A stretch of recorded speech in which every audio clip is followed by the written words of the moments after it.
bonsoir et bienvenue à toutes et à tous chez Bodard. Ce soir, deuxième émission de cette saison 3 avec mon bon Nico, comme d'habitude. Comme d'habitude, toujours présent. Avec ta belle chemise. Pardon ? Avec ta belle chemise. Écoute, aujourd'hui j'ai décidé d'être beau. Petite anecdote, avant que vous me fassiez la remarque sur le chat, oui, j'étais chez le coiffeur. oui, ça faisait 8 ans que je n'avais pas été chez le coiffeur. Voilà, les choses sont rétablies. Ah bah, ça te va bien, d'où la casquette disparue. D'où la casquette disparue. Je peux enfin le dire, la calvoche n'est pas présente. On envoie Jiraya, le cochon. Je vais laisser Liam avant de... Et donc on accueille Liam pour la première fois sur ce plateau. Liam de Bruel, bonjour, bonsoir. Bonsoir, merci de m'avoir invité. Avec plaisir. Mais t'as déjà un fan d'ailleurs dans le chat, Ramen Rider, qui te dit Let's go Liam. Ah bah, let's go. Je l'imagine plus ou moins le dire comme ça derrière son ordinateur. Ouais, avec autant Let's d'énergie. go Liam. Alors les tapotages sur le bois, on avait dit, on fait attention. Oui, mais je mimais le clavier. Non, très bien. Liam, voilà, pour ceux qui ne te connaîtraient pas, présente-toi en 2 mots. Qu'est-ce que tu fais dans la vie ? Voilà. Oui, donc je m'appelle Liam, je fais des capsules vidéo avec le K10 pour présenter les sorties de la semaine, notamment mettre en avant certains films, comme ici un film de Quentin Dupieux dont on va finir par parler à un moment. C'est le seul sur lequel on va pas parler. Je sais, mais ici je fais aussi de la radio sur Serap et j'écris pour plusieurs sites, Culture Addict et Fucking Cinéphile. Et voilà, j'essaie de faire l'influenceur sur les réseaux sociaux pour parler de films en tout genre, donc plus ou moins de succès, plutôt moins, mais... Est-ce que tu influences les masses ou pas tellement ? Non, je pense que c'est plutôt la masse qui m'influence. Ah bah, c'est beau ça. Enfin, je sais pas si c'est beau, mais bon. Du coup, t'aimes tous les Marvel ? Alors, non, quand même pas, non. C'est la masse qui t'influence. Le débat est lancé. En fait, c'est une édition spéciale Marvel, on me l'avait pas dit. C'est ça, je me suis trompé c'est dans un le titre. piège. Mais ouais, c'est vrai que je t'ai découvert du coup via la vidéo K10 sur Yannick. Je me dis, tiens, il a vu Yannick. Tiens, il a un avis. Ouais. Est-ce qu'il veut venir sur le plateau en parler ? Tu as dit oui direct. Merci à toi. J'allais dire un truc, j'ai oublié. On parlait de quoi ? Yannick, merde. J'avais un truc derrière. Ouh là là là là, c'est déjà la fin d'émission. On quitte, c'est fin d'émission générique. Donc voilà, comme vous avez compris, spécial Dupieux. Bon, il y a un film tous les ans de Dupieux, donc on va faire une émission spéciale Dupieux tous les ans. C'est la première en 3 ans. Donc voilà. Donc la prochaine sera pour Dali. En mars. Avril. Mai. Non, je crois que c'est avril. C'est pour Dali avec... Entre autres, Jonathan Cohen. Ils sont combien à jouer Dali ? 7 ? Ah, j'ai rien suivi, moi, ce truc. Si, il y a plusieurs comédiens qui jouent Dali. Donc, on va parler de la carrière de Quentin Dupieux, petite rétrospective sur ses films. Je vous demanderai combien il en a fait, c'est un petit quiz. Ne comptez pas dans vos têtes. T'as déjà compté, je parie Liam, tantôt je te l'ai dit en off. J'ai essayé de ne pas compter. Bien joué. J'ai essayé, je me suis forcé, mon ego a dit non, sois respectueux, ne compte pas. Et juste après, on va parler de Yannick, qu'on a vu tous les 3. Moi, je sors de la salle de cinéma à 17h. Et après, voilà, il y aura un petit jeu que je vous ai préparé. Je vous ai pas prévenu, mais il y aura un petit jeu. Moi, j'ai été prévenu, j'ai tout préparé. Mytho. Désolé, Liam. Moi, je suis très mauvais perdant et pire gagnant, donc ça va être très fun. Sachez qu'il n'y a pas de gagnant ni de perdant. C'est plus un jeu de rôle. De jouer, alors. C'est vous allez voir. ce que disait Michel Trucker et je ne l'ai jamais cru. Donc, Ok, c'est un jeu de plateau, coopératif. Tu fais le maître du jeu. Alors, dans 2 semaines, avant de rentrer dans le vif du sujet, donc dans 2 semaines, il y a une émission comme d'hab, le jeudi. Comme ça, Chris la prend maintenant. Tu n'as pas besoin d'être là dans 2 semaines, Chris.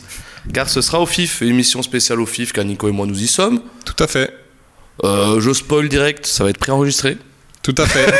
On sera dans le chat pour discuter avec vous, mais ce sera une émission avec le jury court-métrage. Voilà. On espère qu'il y aura Marine, mais je pense qu'une nouvelle fois, Marine ne sera pas parmi nous. On pense fort à elle, encore une fois, notre nouvelle société. On pense aussi fort à Aline, qui est passée dans le chat la fois passée et qu'on a complètement nié, malheureusement. Que tu as nié. Que toi aussi. J'essaie de me dédouaner. C'est vrai, on embrasse tout le monde. Et j'embrasse aussi Laure qui m'a envoyé sur Insta. T'as trop bien, vous vous diversifiez, je vois ses rap et tout. En fait, je crois que j'ai pas précisé que c'était les réseaux de Liam, mais pas du tout ce chez Boda. Ah putain, c'est rap du coup, ouais, Nico disait en off, une radio de rap ou... C'est ça, c'est radio rap local, mais j'ai plutôt... Tu poses un peu ? Quelques freestyle ou... Alors, vas-y, lâche-toi un freestyle. Non, il vaut mieux éviter, je pense, pour le bien de tout le monde. Mais justement, j'ai plutôt carte blanche niveau cinéma, donc je peux parler de tout ce que je veux. Et ça fait plaisir.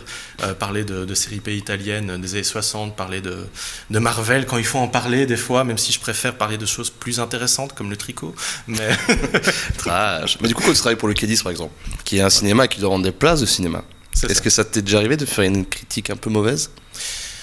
Pour les capsules vidéo, non, mais généralement par écrit, j'ai déjà eu voilà, il y a des films quand ils sont mauvais, mais je préfère... Pas faire de capsule du coup. Oui, c'est ça. Ici, je préfère même passer mon temps à parler de films qui en valent la peine, plutôt que de parler du dernier DC ou autre. Ok, merci. D'ailleurs, ici, on va parler de Quentin Dupieux, mais pas de langue de bois. Hein. Si on n'aime pas, on n'aime pas. Pas de langue de bois, exactement. Donc on va parler effectivement de Quentin Dupieux tout de suite. Merde, t'as vu ma fiche? Non. Ok. Combien il a fait de films, Quentin Dupieux, à partir de maintenant? Sans compter Dali et tout qui vont arriver. 11 ici? J'ai dit 10 tantôt, mais j'aurais plutôt dit 11, 12, mais sans être sûr. Tu tirais vers quoi du coup? Je vais dire 12 pour être différent de toi. Merci. C'est une bonne strat. C'est 12. Ah, purée, super. Et qu'est-ce qui t'a... Tantôt tu m'as dit 10. 10 parce Je qu'en crois fait... que t'as triché. Non, je n'avais pas triché. Je pense qu'il a été voir. Non, en vrai, je me suis dit... j'étais sur 10 et généralement, étant donné mes notes en mathématiques, je me suis dit on va quand même rajouter quelques-uns. Donc, voilà. Ok, donc on va faire un petit... rétrospective, mais bon, on va pas tout faire. Hein. Il y en a 12, on va pas revenir sur les 12 films. D'ailleurs, Liam et moi, on n'en a pas vu 2. Oui, chacun. Mais... Shame on us. Et on va parler tout d'abord de ce film que j'avais complètement oublié, que je n'ai pas vu, du coup, toi non plus. Moi non plus. Non-film. Le tout premier? Le tout premier. Tu l'as vu, Nico? Bien sûr. Mytho. Oui. Il semblait bien. Tantôt, il me disait, je les ai tous vus, les Dupieux. Et t'as pas vu non-film? J'ai pas vu non-film, ouais, c'est vrai. Qui est sorti en 2001. Ah oui, mais c'est un long métrage, c'est un long métrage de 75 minutes. Et c'est pas un fin d'études ou quoi? Bon, c'est un long métrage. Ça va être une non-critique alors. Peut-être. Mais, donc toi, tu pensais que c'était Steak son premier? Oui, tout à fait. En 2007? Tout à fait. C'est marrant parce qu'il sort non-film en 2001. Non, fin d'études, je crois pas, parce qu'en 99, il sort Flat Beat. Donc Quentin Dupieux est DJ avant, hein, on est d'accord avec ça ou pas? Mister Oiseau. Mister Oiseau. Monsieur Oiseau, on doit dire d'ailleurs. D'accord. Je pensais que t'allais enchaîner là-dessus, mais non, bon, 2001, continuons. Il sortait pas d'école à mon avis, puisque il était déjà DJ confirmé, je pense. Quand t'étais DJ, t'étais à l'école. C'est vrai. Donc 2007, Steak, le premier pour le grand public, on va dire. Voilà. Oublions non-film, puisque personne ne l'a vu ici sur ce plateau. Steak, on a kiffé Steak. Un ovni à l'époque. C'est ça. Mais effectivement, moi j'avoue que j'ai beaucoup apprécié. C'est une découverte assez récente parce qu'effectivement, il y avait une certaine imagerie autour. Au départ, voilà, on était dans les années 2000, les films d'Eric et Ramsey avec beaucoup de codes derrière. Donc j'ai mis beaucoup de temps à le découvrir. C'est vraiment récemment, quelques temps encore avant le live. Ici, je l'ai revu exprès. Et c'est intéressant, effectivement, comme Dupieux s'approprie un peu l'humour d'Eric et Ramsey en leur laissant beaucoup de liberté, notamment des longs plans où on sent l'improvisation. Ah ouais. Et en même temps, avoir cette imagerie purement américaine qui contraste et qui permet, encore une fois, de créer un décalage. Je pense que c'est quelque chose que je vais réutiliser comme terme pendant l'émission. C'est vraiment imagerie. Un décalage permanent. Film. Non, film. Pas mal l'utiliser. Par les pipettes rectangles. Si t'arrives à le replacer de manière naturelle pendant l'émission, c'est une deuxième tasse. J'essaierai. Mais ça va être naturel, hein. C'est toi, Nico, Steak, donc le premier film de Dupieux pour toi. Alors moi, mon premier film, c'est non-film, je l'ai vu. Ça raconte l'histoire d'un homme qui se réveille. Bon, je l'ai vite regardé la première phrase sur Wikipédia. Non, Steak, pareil, je l'ai découvert très tard parce que je suis pas du tout un grand fan d'Eric et Ramsey. En tout cas, ensemble, séparément, je trouve qu'ils font de bonnes choses, particulièrement Eric. Du coup, c'est vrai que j'ai découvert un peu tard, mais effectivement, moi, j'ai tout de suite accroché à l'univers. Je l'ai découvert parce que c'était Dupieux, donc je savais à quoi je m'attendais. Je pense que quand ça arrive et que c'est son premier film, je pense qu'on peut être un peu décontenancé, notamment de voir Eric Ramsey dans ce genre de film. Mais moi, ce que je retiens du film, c'est Jonathan Lambert qui est juste qui a, allez, peut-être pas à deux doigts de voler la vedette aux deux gars, mais enfin, il est incroyable dedans. Il m'a fait mourir de rire. Et donc ouais, moi, c'était grande réussite, premier film entre guillemets, parce que c'est pas un premier film. On s'entend. Assez d'accord avec vous. Et moi, c'est le premier que j'ai vu, tout simplement, de Dupieux. Parce que moi, j'étais déjà dans l'ambiance Headbanger, enfin, son label de musique. Donc, il y a Sébastien qui joue dedans. Je sais pas si vous savez, le DJ. Il y a Sébastien Tellier qui tire une énorme pipe, je sais plus qui. Cette scène était trop marrante. Non, trop bien ce film. La bande-son est incroyable. Et les Shivers, quoi. Les Shivers. Ouais. L'ambiance américaine, comme tu dis, elle est dingue. Dernier fan de Phil Collins. On avait fait d'ailleurs pour notre veste Reto. Oui. Une veste plus ou moins comme celle des Shivers, mais elle est rouge la leur, nous elle était bleue. Mais ouais, il y avait clairement cette influence-là. J'en suis jaloux. Ah bah, j'ai hâte de voir le résultat. Ah bah, on va l'amener à la prochaine émission. C'est vrai qu'on pourrait mettre dans le décor, tiens, la veste Shivers. La veste Shivers bleue à nous. Ouais. Je vais l'amener, tiens. Troisième film, Rubber. Rubber, c'est mon premier film de Dupieux, justement. Première découverte, parce que le pitch, en fait, série B m'avait attiré. Et finalement, tout l'aspect assez bizarre qu'il y a derrière, son traitement du non-sens, son traitement du spectateur, ça m'a conforté, justement, dans mon esprit. Et c'est intéressant parce que j'ai interviewé Roxane Mesquita il y a quelques temps, qui parlait justement du besoin de Dupieux de tourner toujours vite, ce qui va se retrouver plutôt dans la deuxième partie de filmographie. Mais c'est vrai qu'il y a une énergie derrière et en même temps un spleen assez latent qui pour moi participe au plaisir du film. En tout cas dans mon plaisir de spectateur qui venait juste pour voir un pneu tuer des gens, quoi. Ouais. Nico, un avis?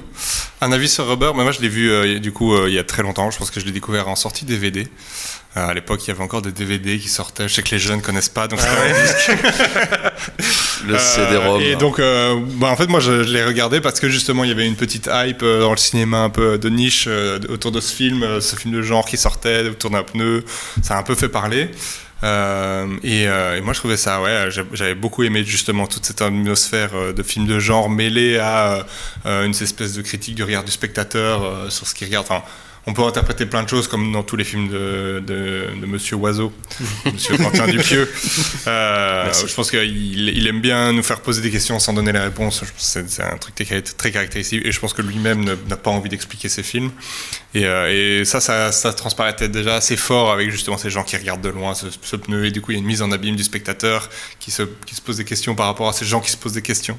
Et donc je trouve que là il y a pas mal de bases de Dupieux, de ce que va être Dupieux après, qu'on retrouvait peut-être moins dans Steak, qui là vraiment arrive. Et là, on commence à avoir vraiment le Dupieux surréaliste, complètement sorti de la lignée de Buñuel et tout ça, qui se met vraiment en place, quoi. Et donc, j'ai l'impression que c'est vraiment avec ce film-là que Dupieux trouve son style, et c'est avec ce film-là qu'on va se dire, ok, c'est du Dupieux. Pas faux. Merci. Ça rentre.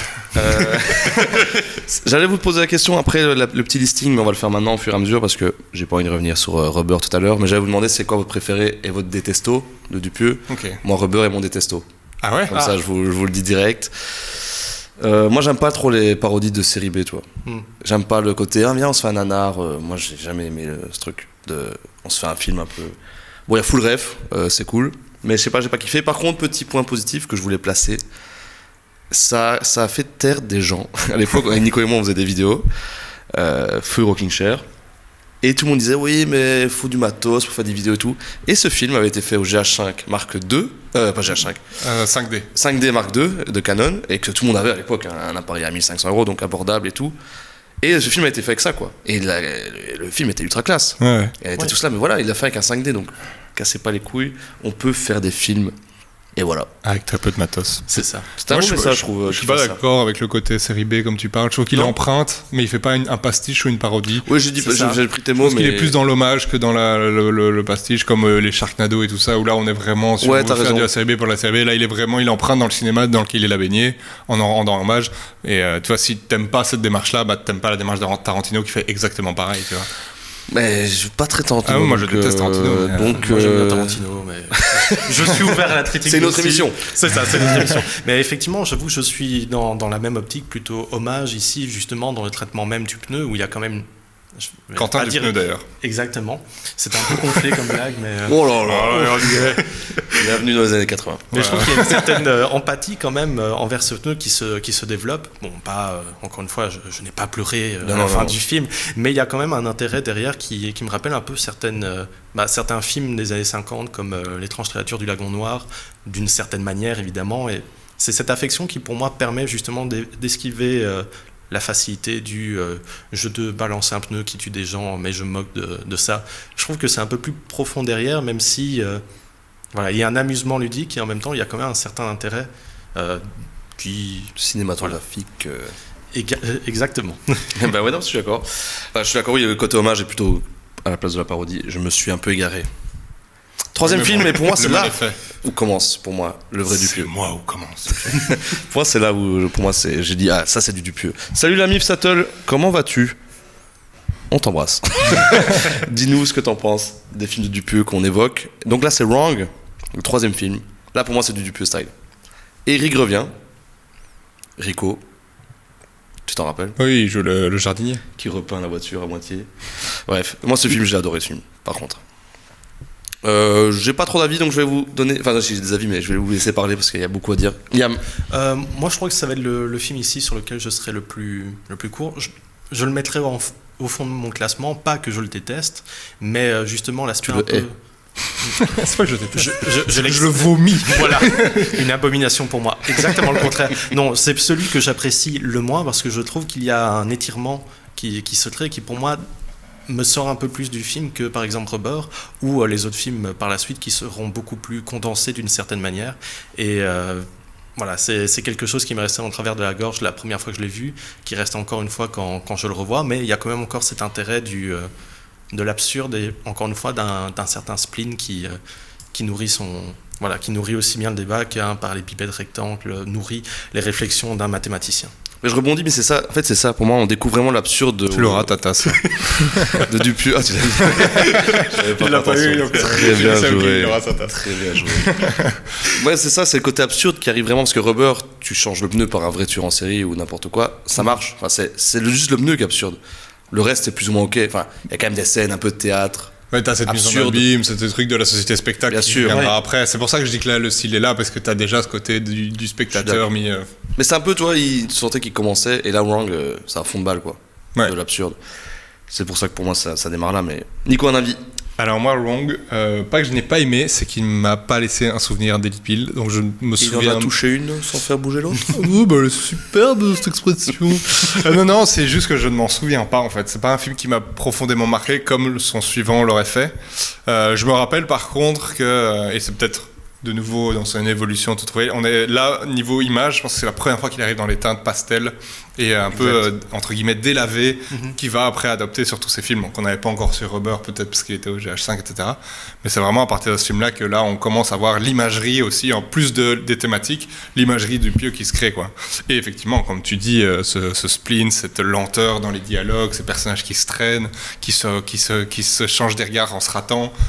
Il y a un truc effectivement qui de plus en plus s'imprègne du Dupieux, mais dans l'histoire et tout ça, c'est pas un film qui m'a. Je peux l'oublier malheureusement.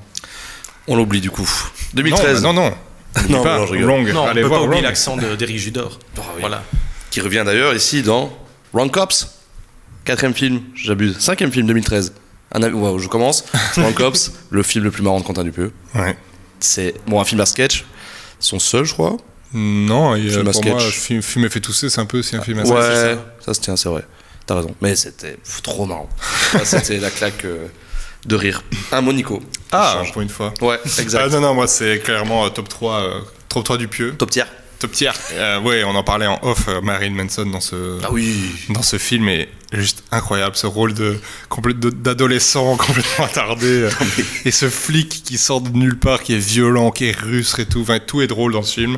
Et ouais, non, et Judor dans ce film, il mérite tellement plus de visibilité par rapport à ce qu'il est. C'est son histoire avec ce cadavre, avec cette musique horrible, qui est absolument non, là pour moi c'est presque l'apogée de Dupieux. Et ouais, moi j'ai adoré Wrong parce qu'il y avait tout, quoi. Là c'était drôle, c'était pas trop alambiqué pour nous perdre. Je trouve qu'il y avait, sans être très linéaire, en tout cas il y avait un truc qui était une narration pas trop éclatée, malgré le fait que ce soit des films à sketch, etc. Et non, ouais, c'était incroyable, quoi. Et tous les acteurs sont super bons alors qu'ils sont pas spécialement connus. Ça reste quand même un peu des acteurs de second rôle, par Marilyn Manson et Eric Judor, mais ouais, non, parfait. Un gros kiff. Liam, je te prends du doigt, c'est pas très poli. Ouais, mais moi, je l'ai dit en off, c'est l'embarras, parce que je ne l'ai pas vu, je l'ai raté en salle à l'époque. Oui, c'est ça, donc vraiment, je m'excuse. Aïe. Je vais repartir sous les pleurs et sous la gêne. Mais c'est cool parce que c'est un bon film à voir. Ah oui. Mais d'ailleurs, quand t'as Dupieux dans le chat, il vient de nous dire, franchement, Liam, t'es bloqué sur Twitter. Hésite. Bon, ce sera pas le premier à me bloquer. Mais... Aïe, ça dénonce. Mais Nico, tu l'as bloqué aussi, toi, non? Oui, direct. Liam s'est bloqué. Un an après, et là, je disais tout à l'heure, n'hésitez pas à dire quand c'est vos préférés ou pas préférés, parce que là, c'est mon préféré qui arrive. 2014. Ah, je vais prendre l'extrait. On avait fait un top 2014 à l'époque, quand vous avez déjà des émissions. L'ancienne. Il était aussi dans mon top 1. Ouais. Il était 3ème, un truc comme ça. Moi, c'était top 1. Il y avait Ex Machina et Star Wars avant. Le 7 2014, putain. Ça trace. Donc, c'est réalité. Voilà, 2014, mon préféré. Chabat est incroyable dans ce film. C'est Inception avant l'heure. Inception, sorry about that. Bah non, après l'heure. Ouais, C'est avant. Inception, c'est 2010. Ouais, c'est pas ça que je voulais dire, c'est Inception en mieux. C'est pas pareil. non, Oui, c'est pas pareil, je sais bien. Mais je sais pas, il y a ce truc de. Ah, j'ai pas envie de spoiler le film. Bah non, bah vas-y, les gens l'ont vu. Vous l'avez vu le chat? Vous les 4 qui sont dans le chat, dont moi et Nico. Ah bah, figure-toi, c'est un truc que je vais aborder après. C'est des films que les gens ne voient pas beaucoup, les films de Dupieux. Non, c'est pas quelqu'un qui attire beaucoup de monde en salle. Exactement. c'est pour ça que le succès de Yannick, je veux pas trop m'avancer ici par rapport au débat, mais ça fait plaisir de voir qu'il arrive vraiment à trouver un énorme succès populaire avec ce film. Enfin, énorme, un très bon succès populaire avec celui-ci. Donc, réalité, il serait dans mon top 3, Ah, cool. à mon avis, parce que justement, je parlais de l'étirement de Wrong qui m'a fait sortir du film. Là, c'est intéressant parce que je trouve que c'est un film qui se bouffe lui-même d'une certaine manière, mais justement, cette manière de s'intérioriser et de partir dans tous les sens en même temps, je crois que c'est le film qui m'a... Je vais pas dire réconcilié avec Dupieux, mais vraiment le film qui pour moi marque un passage de Dupieux dans sa narration, dans sa mise en scène et même dans son procédé d'un absurde du réel qui infecte tout. Et voilà, pour moi c'est une réussite. Alain Chabat, excellent. D'ailleurs c'est un truc qui revient dans tous ses films encore après, c'est la réussite de direction d'acteur, on va dire, avec tout le monde. Je trouve qu'il fait sortir les meilleures prestations de chaque acteur dans des versions dans lesquelles on ne les attend pas. Voilà, En réalité, exactement. Même d'autres personnes par la suite, mais je ne veux pas trop. Bien sûr. Ouh là là, Mais ça spoil. Ça spoil, oui. Non mais Et cool. Bruce Willis est mort depuis le début en fait. Aïe aïe aïe. On parle d'un cassable. Il était cassable en fait. Depuis le début, il était cassable. Un autre mot sur réalité, parce que j'enchaîne. Bah, moi, j'ai pas pu parler. Après, bon, Ah, t'as pas parlé, merde. c'est pas grave, hein. Parce que je voulais aussi dire que c'est mon préféré de Dupieux. Vraiment? Ouais, vraiment. Ah, Je trouve autant pour moi. que et ça va être, ça va se découvrir. Enfin, par la suite, je vais un peu expliquer ça, mais là, pour moi, on est au sommet de Dupieux, quoi. Genre, il a trouvé son style, il l'exploite à fond, il a sa ligne de conduite et C'est méga bien il écrit. met tous les potards à fond. Et pourtant, ça reste une cohérence de fou. Et ouais, Chabat dedans, enfin, incroyable. Il y a des scènes, moi, qui m'ont marqué encore quand il rêve qu'il reçoit un prix et qu'il peut pas se lever. Ah oui. Cette scène est juste dingue, avec tous ces personnages sans tête et tout.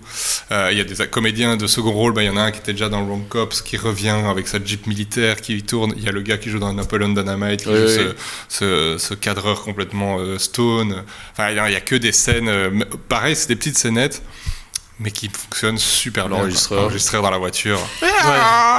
Kubrick, mes couilles. Mais même Mesquida et Hazanavicius qui remettent le prix, si je ne me trompe pas, dans la scène de rêve, justement. Ah, c'est eux? Oh, j'ai pas fait attention à ça. Ah, À mon avis, je connaissais pas encore leur tête. elle, j'ai reconnu directement, mais Hazanavicius, en fait, c'est en revoyant, je me suis dit, ah, mais c'est lui. Ah, trop Effectivement. classe. Hashtag cinéphile. Ah ouais, ah bon. Voilà. Ah mais c'est bien, il y a longtemps que je l'ai vu, mais ça. Mais ils font pas mal de caméos, hein, parce que je pense que Dupieux fait un caméo dans Coupé. Il est c'est le réalisateur. Non, c'est le réalisateur du film dont la fille de Romain Duris fait maquilleuse au début. Ah oui, oui. Et alors du coup, il vient voir le gars, il lui parle et t'as Romain Duris qui dit à Dupieux, non mais c'est ma fille, je m'en occupe. Et du coup, je pense qu'Azanavicius est dans un des derniers aussi, pas dans Yannick, mais en Crame mais vrai ou Mandibule. Il me semble qu'il est dedans. Il a un tout petit il rôle. joue un genre de voisin ou un truc comme ça. Ouais, ça me parle. Donc ils se font des petits caméos entre eux, les filous. Ben oui. Des Des bons caméos. Des bons Très bons caméos. caméos. Pour des bons réalisateurs. Et donc après réalité, c'est la grosse pause de 4 ans pour Quentin Dupieux. Donc c'est en 2014 et là en 2018 on revient avec Au Poste. Liam, Au je crois poste, que c'était premier de mon classement. Ça me semblait bien. Mais parce que justement, ça a été des retrouvailles assez, on va dire assez touchantes avec Dupieux d'une certaine manière, par la manière dont il traite d'un certain purgatoire émotionnel. J'ai lu des théories Twitter là-dessus, je n'ai pas envie de spoiler pour les gens, mais je trouve que ça rajoute quand même une certaine dose de réflexion sur un réalisateur auquel on prête souvent une absence de thématique de fond. Et vraiment ici, il y a ce jeu de l'absurde, ce théâtre de l'absurde qui se révèle au final d'ailleurs, qui pour moi nourrit bien le film, nourrit bien les thématiques, et en même temps il y a un humour qui moi m'explose de rire à chaque fois. Oui. Benoît Poulvord à son sommet en parodie de flic. Vraiment, c'est maîtrisé à fond, c'est super bien joué, c'est comme ça. Non, c'est très bien dit, je suis d'accord. Moi, c'est le film qui a commencé à me faire désaimer, désamour avec Dupieux. Lourd de sens. Ouais, après, je pense qu'il y a des très bonnes choses dedans. Les comédiens, genre Monsieur Fraisse dans ce film est juste ouf. On l'oublie. Toujours les seconds rôles, on les oublie. C'est les films de Dupieux, mais ils sont à chaque fois super bien exploités. Jamais gratuits. Poulvord, moi la scène de l'huître avec Greg. Non, comment il s'appelle qui joue aussi dans Mandibule. Comment David, non, l'autre, justement. Ludique. Greg Ludic. Enfin, merci Chris. Greg Ludic qui bouffe cette huître et la gueule de Poulvord derrière, c'est hilarant. Mais du coup, à la fin, j'avais du coup cette fin avec le théâtre et je me suis dit, tout ça pour ça. C'est comme s'il fallait une chute. La chute m'a pas parlé, je l'ai trouvée poussive et du coup je me suis dit, est-ce qu'on n'est pas en train de tomber dans du Dupieux qui veut absolument avoir sa chute et son twist, quitte à ce que ça ne parle pas, est-ce que je sais pas, et effectivement on veut chercher du sens. Je pense que lui il a son sens et qu'il s'amuse à voir un peu comment on va décrypter tout ça. Et là je me suis dit je suis resté un peu en dehors du film et je me suis dit est-ce que c'est le début de la fin pour Dupieux qui va commencer à faire du Dupieux, un peu comme on en revient à Tarantino qui fait du Tarantino. Et la suite me donnera personnellement raison. C'est assez intéressant que tu dises ça parce que je trouve justement que le fait qu'il ne se termine pas avec le théâtre, qu'il prolonge et que finalement il amène un cycle, je trouve que ça met, on va dire, un genre de deuxième twist sur le fait qu'au final on est dans une répétition permanente. Tu vas relancer le film, on est dans la même boucle encore et encore. Je trouve que ça met une certaine noirceur qui est quand même présente dans tous les Dupieux d'une certaine façon, mais qui ne se déclare pas directement. Bien vu la noirceur, on en parlera tout à l'heure. Très bien vu, très bien vu. C'est bon pour vous, au poste ? C'est bon. Est-ce que c'est bon pour vous ? J'ai pas envie de vous couper. Est-ce qu'on enchaîne avec le Dain ? Alors celui-là, je sais qu'il a... Il a divisé. Je sais même pas votre avis. Je sais que personnellement, c'est mon détesto. On en parlait tantôt. Okay. J'ai vraiment pas du tout aimé le Dain. J'ai trouvé ce film vain, gratuit. Et vraiment, ce qu'on disait sur la fin au poste qui m'a laissé à côté, où je me suis dit, est-ce qu'il veut pas ? Là, j'ai eu ça à 100%. Je me rappelle que la fin, je me suis vraiment dit, ok, en fait, là, on est dans du n'importe quoi et on veut faire du n'importe quoi. Et ça marche plus du tout sur moi, en tout cas. Et ouais, en fait, ce truc d'enchaînement, d'un certain moment, il y a des séquences hyper longues qui vont vite et que c'est du remplissage, et ça m'a laissé complètement dehors. Et là, je me suis vraiment dit, ok, là, il est en train complètement de se perdre dans ses propres codes pour caler à ce qu'on l'attend de lui, quoi. Par contre, je pense que c'est le Dain qui marque une sorte de passage entre... le poste l'avait déjà fait, mais entre je suis un cinéaste underground et là je deviens un cinéaste mainstream. Parce que le Dain, on a commencé à en entendre parler partout. Le jardin, du pied. Ouais, c'est ça, mais je pense que le poste lui a donné la notoriété. Et là, c'était vraiment son premier film mainstream où on va voir un film de Quentin Dupieux. Avant, on allait voir un film avec le gars du Palmachot et Poulvord. Là, on va voir le Dain de Quentin Dupieux avec Jean Dujardin. J'ai l'impression qu'il y a ce passage à cinéaste mainstream, donc attente, donc est-ce que du coup, en fait, les fans, entre guillemets, ou ceux qui ont aimé son cinéma, qui ont aimé son cinéma depuis Rubber, Wrong Cop, etc., et face à ça, vous voyez un truc beaucoup plus gloubi-boulga qui va peut-être plaire aux gens qui ont envie de se donner des sensations, mais en fait, on va être peut-être un peu déçus et rester sur le côté parce qu'on ne retrouve pas le Dupieux honnête et qui relançait quelque chose de ses débuts, quoi. Voilà. Mon Liam ? Alors, le Dain, je comprends l'aspect négatif. Clairement, il n'est pas dans mon top, on va dire. Il n'est pas dans le haut. Mais je trouve qu'il y a quand même un certain intérêt dans le traitement du personnage de Dujardin. Pareil d'Azanavicius, son caméo. Azanavicius qui, justement, jouait de la figure de Dujardin pour se moquer d'une certaine masculinité dans SS 117. Je trouve que c'est de nouveau le cas ici avec le Dain, mais d'une autre manière, un peu un aspect pathétique un peu plus appuyé avec son personnage. Moi, j'ai aimé. C'est surtout le personnage d'Adèle Haenel qui, pour moi, manquait un peu de force et d'écriture jusqu'à la conclusion.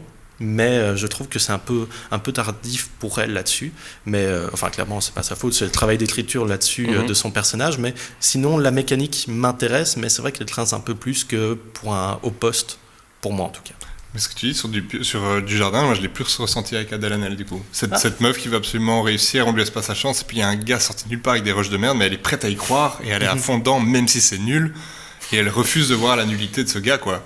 Et il y a un truc beaucoup plus touchant chez elle, je trouve, que chez Dujardin, qui va être le seul à avoir son Dain. Bon, après voilà, ça c'est... Après, c'est un peu aussi les objectifs un peu de vains de tous les personnages de Dupieux, ou qui ont un peu des envies qui sont over the top, quoi. Voilà. Pardon. Non, mais c'est vrai qu'effectivement, je ne l'ai pas vu de cette manière. Après, Dujardin, j'ai pas spécialement été touché par son personnage derrière, mais je trouvais quand même le traitement assez intéressant pour fonctionner dans un film qui peut-être là est un peu trop condensé sur lui-même. Je pense que dans tous ceux à partir d'Opos, c'est peut-être celui qui aurait mérité peut-être un poil plus de longueur pour certaines réflexions, pour certains personnages. Mais c'est vrai que le petit cake Adèle Haenel, je devrais le revoir juste pour ça. Eh bien moi je suis 100% d'accord avec vous, surtout avec Nico, comme quoi c'est un film un peu inutile. Mais je suis un peu de mauvaise foi, dans le sens où je l'ai vu. En fait j'avais envie de voir des codes de Dupieux, je les ai eu à fond de balle. En fait j'ai vu ce film un peu comme un film, je sais pas, comme un bonbon, mais dans le sens où j'ai envie de voir ça en fait. Je sais que c'est pas un bon Dupieux machin, mais tous les codes sont là, les années 90, le vieux style du jardin à l'américaine. Enfin, il y a ce truc un peu de fan de Johnny là, tu vois, les gars qui s'inventent une Amérique en tête, et on y est, tu vois. Je sais pas, moi j'ai vraiment adoré l'ambiance. Après je sais que c'est pas un de ses meilleurs films, mais je sais pas pourquoi j'ai adoré. Et Dujardin pour moi, il y a une aura autour de ce gars. Et il a un peu ce rôle là dans 10%, je sais pas si vous avez vu la série 10%. Ouais, à un moment il fait une parodie de The Revenant en fait. Et je sais pas, il y a un peu de ça quoi, avec la barbe blanche. Enfin, il avait la classe en fait. Ce film avait un peu la classe. Voilà. Mais dans sa médiocrité. Hein. Ouais. C'est triste de le voir, mais en même temps, ouais, effectivement. Ouais, c'est ça. Et c'est vrai qu'il y a aussi un aspect auquel j'ai repensé en revoyant Rubber, mais un peu l'aspect matérialiste de donner la vie à un objet. Enfin, ici, c'est plus une projection de lui-même, et je trouve que ça permet d'amener encore plus à un absurde, mais un absurde, je veux dire, plus dérangeant ici, étant donné la psyché du personnage. Oui, ici, c'est quasi... il est addict. Oui, clairement, en plus, excuse-moi, la veste, elle n'est pas si géniale que ça. Mais je me T'es jaloux, tu peux le dire. Non, mais la punchline, style de malade, elle est quand même pas mal. Ouais. Elle reste en tête. Bon, le Dain, du coup, ça divise. Et là, c'est le film que j'ai pas vu. 2020. Ah. Mandibule. Eh ben, je l'ai vu mardi. Ah. Et j'ai pas boudé mon plaisir, on va dire, tu vois, comme les vieux critiques disent. Mais il m'a pas plus transporté qu'une comédie française aurait pu me transporter. Et je trouve c'est un peu dommage, justement, Dupieux qui a l'habitude d'être au-dessus de ça. Là, il était sympa, il était marrant, le Palmacho très drôle. Et India Air, moi, c'est une comédienne que j'adore, donc j'étais très content de la voir là. Adèle. Super drôle. Dans le film, elle a eu un choc à la tête et du coup, toi, tu l'as vu ? Oui, moi elle a eu un choc à la tête, du coup, elle est obligée de crier tout le temps. Ah oui. Et c'est très drôle. Et pareil, la seule touche un peu folle qu'il y a, c'est cette grosse mouche qu'ils veulent dresser, mais ça ne va jamais beaucoup plus loin. Je trouve que cette comédie autour de cette mouche un peu loufoque et des situations rigolotes. Voilà, je suis resté un peu sur ma faim sans avoir non plus été déçu du film. Je suis exactement dans la même optique parce qu'effectivement c'est amusant, j'ai beaucoup ri, Adèle est parfaite. Je trouve qu'elle est vraiment... C'est ce que je disais tout à l'heure avec sortir les acteurs de leur sentier battu. Clairement ici, ça fonctionne à fond. Mais c'est vrai que ça se repose peut-être un peu trop sur le duo du Palmacho pour vraiment aller plus loin. Mais ça en reste quand même un film amusant et soyons francs, des fois on a besoin de bons films amusants. Oui. C'est juste un peu dommage quand on voit qu'il a pu faire plus et qu'il va faire plus. Oh, la transition. En sachant que par rapport au Palmacho, on parle d'Adèle qui sort vraiment de ce qu'elle fait. Là, pour le coup, le Palmacho, je trouve qu'ils font du Palmacho. Quoi. Oui, il n'a pas été les chercher pour autre chose ou en les mettant dans autre chose comme il avait fait avec Eric et Ramsey, où il avait un peu transformé leur personnage, ou en tout cas les met dans un monde qui leur correspondait moins. Là, je trouve que c'est limite.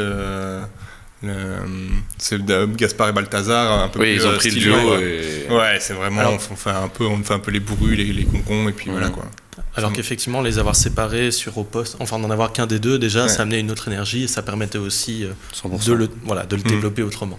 Ouais, c'est clair. Moi je l'ai pas vu volontairement, je le regarderai parce que j'aime bien Dupieux, mais parce que j'ai vu la bande annonce et il y avait un surjeu là, enfin je l'ai pas vu le film, mais ils font exprès de surjouer. Ouais. Mais je sais pas, ça m'a bloqué, ça vous a jamais bloqué ? En fait, au début, tu l'acceptes. Voilà, ils font les cons et. Je sais pas pourquoi j'étais là, mais non, là c'est trop. Quoi. Mais après, si vous me dites que ça passe.